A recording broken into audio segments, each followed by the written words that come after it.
students, let us learn about a very interesting topic which is human respiratory system. How we breathe in and breathe out. क्या है ये respiratory system, ये function कैसे करता है.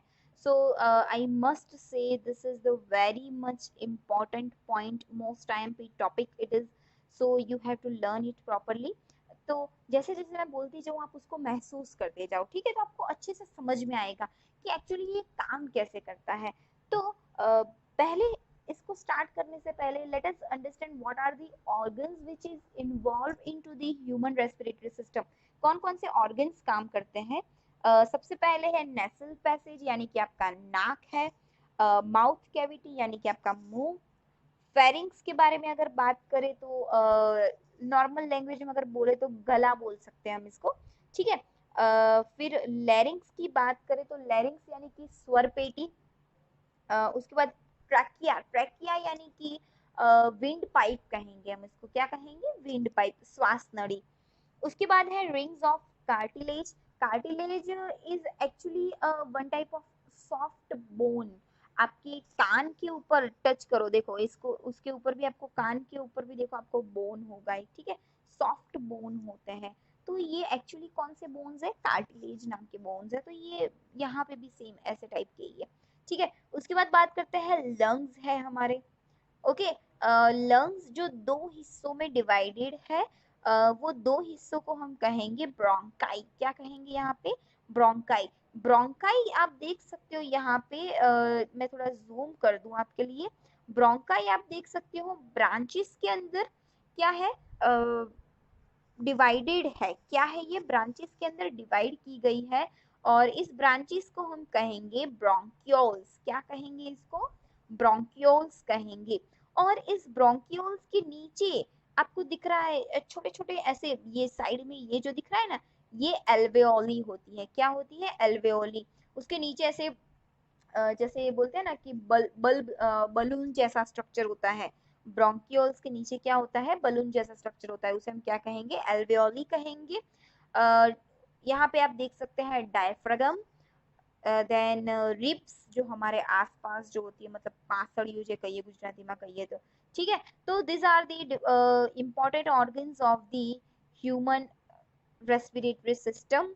Bronchioles, ये जो हमारी ब्रांचेस है इसके आसपास, ये जो ब्रोंकियोल्स है ये एक्चुअली, और उसके ब्रोंकियोल्स के आसपास ऐसे ऐसे ऐसे स्ट्रक्चर होता है. ये होती है एल्वेओली. क्या होती है ये? एल्वेओली. और ये एल्वेओली के साथ क्या होता है? ब्लड वेसल्स जुड़ी हुई होती है. और वो ब्लड वेसल्स हमारी पूरी बॉडी के साथ क्या होती है? जुड़ी हुई होती है, ठीक है. डायफ्रागम और रिब्स के बारे में आप 7th स्टैंडर्ड में आई थिंक पढ़ चुके हो, ठीक है. So let us start our point, human respiratory system. तो सबसे पहले शुरुआत होती है, मैं आपको पूछूं क्या, एयर को आपकी बॉडी के अंदर कैसे लेते हो, ठीक है. तो सबसे पहले आंसर होगा थ्रू दी नॉस्ट्रिल्स. आपके नाक के थ्रू लेते हो, ठीक है. हाँ, that is the correct thing. So in human beings air is taken into the body through the nostrils. हम कैसे लेते हैं? नॉस्ट्रिल्स, हमारे नाक से लेते हैं. अब आपको पता है कि नाक के अंदर हेयर होते हैं छोटे छोटे, है ना. तो हेयर का काम क्या होता है यहाँ पे? वो फिल्टर की तरह काम करते हैं. कैसे? फिल्ट्रेशन की तरह काम करते हैं. अब फिल्टर किसको करना है? एयर को फिल्टर करना है, ठीक है. सो the air passing through the nostril is filtered by fine hairs that line passage.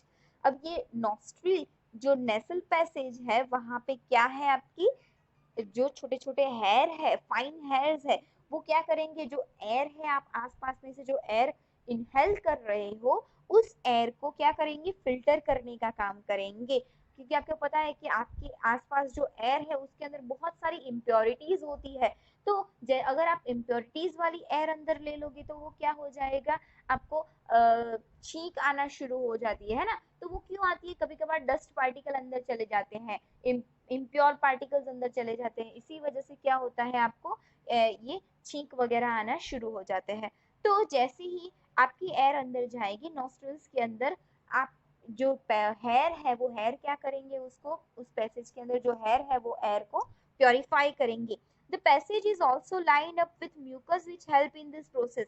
Passage जो है वो म्यूकस से बना हुआ है, उसकी लाइनिंग कैसे बनी हुई है, म्यूकस से, जिसकी हेल्प से ये प्रोसेस होती है फिल्ट्रेशन की। From here the air passes through the throat and into the lungs. अब यहाँ से आपकी एयर कहाँ जाएगी, थ्रॉट के अंदर जाएगी, ठीक है, फेरिंग्स के अंदर, और उसके बाद वो कहाँ जाएगी, लंग्स के अंदर। देखिए वो फिर लंग्स के अंदर आएगी। Rings of cartilage are present in the throat. Throat के अंदर क्या होती है, रिंग्स ऑफ कार्टिलेज। आप देखो ये जो सर्कल सर्कल है ना, ये एक्चुअली क्या है, ये रिंग्स ऑफ कार्टिलेज है। अब ये रिंग्स ऑफ कार्टिलेज क्यों होती है, आपको क्वेश्चन ये होगा कि रिंग्स ऑफ कार्टिलेज क्यों रखी है। बिकॉज ये रिंग्स ऑफ कार्टिलेज क्या करेगी, एयर का जो पैसेज है, एयर के आने जाने की जगह है, उसको कोलैप्स ना कर दे। कोलैप्स करना यानी कि वो उसको मतलब क्या बोलते हैं, वो रबर जो बलून जो होता है आपका, वो कैसे एक दूसरे से चिपक जाता है अगर उसके अंदर हवा ना हो तो जैसे ही यहाँ पे थोड़ी देर, थोड़े हाफ से भी कम सेकंड के लिए अगर हवा नहीं होगी तो वो क्या हो जाएगा, चिपक जाएगा एक दूसरे से, ठीक है, क्योंकि ये बहुत ही ज्यादा मस्कुलर्स होता है, तो इसी वजह से ये रिंग्स ऑफ कार्टिलेज है। तो वो क्या करेगी, एयर के पैसेज को कोलैप्स नहीं होने देगी। Within the lungs, the passage divides into smaller and smaller tubes which finally terminate in balloon-like structures which are called alveoli. अब लंग्स के अंदर आप देख सकते हो ये जो ब्रोंकाई है, ठीक है, लंग्स के अंदर दो पार्ट में यहाँ पे ब्रांचेस जैसे स्ट्रक्चर है, ये ब्रोंकाई है, ब्रोंकाई के बाद ब्रोंक्यूल्स है, उसके बाद एल्वेओली है। तो ये जो धीरे धीरे ये जो स्मॉलर एंड स्मॉलर स्ट्रक्चर के अंदर ये क्या होते जा रहे हैं, डिवाइड होते जा रहे हैं। और जैसे कि बलून लाइक स्ट्रक्चर लास्ट में जो मिलता है, ये आप देख सकते हैं, ये बलून लाइक स्ट्रक्चर जिसे हम क्या कहेंगे, एल्वेओली कहेंगे। क्या कहेंगे, एल्वेओली। अब एल्वेओली का काम क्या है यहाँ पे, the alveoli provide a surface where the exchange of gases can take place. Alveoli बहुत इंपॉर्टेंट है स्टूडेंट्स, याद रखना। ये एल्वेओली का काम क्या है, यहाँ पे गैसेस को एक्सचेंज करना। क्या करना, गैसेस को एक्सचेंज करना। The walls of alveoli contains an extensive network of blood vessels. अब ये जो एल्वेओली की वॉल्स होती है ना, ये एल्वेओली की वॉल्स क्या होती है, यहाँ पे इसके साथ ब्लड वेसल्स के नेटवर्क होते हैं जो पूरी बॉडी में डिस्ट्रीब्यूट होते हैं। तो as we have seen in earlier years, when we breathe in our we lift our ribs। जैसे ही हम ब्रीद इन करते हैं, आप हवा अंदर लो, क्या होते हैं, हमारे रिब्स क्या हो जाते हैं, ऊपर आ जाते हैं। डायफ्राम क्या हो जाएगा, नीचे चला जाएगा, हवा भर जाएगी, है ना। बलून के अंदर जैसे ही हवा भरती है, बलून क्या हो जाता है, नीचे चला जाता है, उसके नीचे वाला सरफेस। हमारा जो लंग्स है, ये पूरा जो सिस्टम है, ये भी एक बलून की तरह काम करता है। जैसे ही आपने उसके अंदर हवा इनहेल किया, और वो क्या हो गया, डायफ्राम नीचे चला गया, रिब्स क्या हो गए, ऊपर आ गए, और चेस्ट कैविटी क्या हो जाती है, लार्ज हो जाती है। क्यों, क्योंकि उसके अंदर क्या हो जाती है, हवा भर जाती है। Because of this air is sucked into the lungs and fills the expanded alveoli। क्या होता है, जैसे ही आप एयर को इनहेल करते हो, जैसे ही आपकी एयर अंदर जाती है, तो ये जो एयर है ये वो लंग्स के अंदर चली जाएगी, और जैसे ही वो लंग्स के अंदर जाएगी, वो क्या कर देगी, एल्वेओली को भर देगी। किससे, एयर से भर देगी। और ये जो आपकी एल्वेओली है, ये ऐसे फुल जाएगी, क्या हो जाएगी, एक्सपांड हो जाएगी alveoli. Then the blood brings carbon dioxide from the rest of the body for release into the alveoli। क्या होता है कि ये जो ब्लड होता है, जो कार्बन डाइऑक्साइड रिच ब्लड जो आपकी बॉडी के अंदर जो होता है, ठीक है, तो एल्वेओली क्या करे, जो क्या करेगी, ब्लड क्या करेगा, पूरे बॉडी के अंदर जो कार्बन डाइऑक्साइड होगा उसको ढूंढ ढूंढ के ले आएगा, और कहाँ रिलीज करेगा, एल्वेओली के अंदर रिलीज करेगा। And oxygen is in the alveolar air is taken up by blood in the alveolar blood vessels to be transported to all the cells in the body।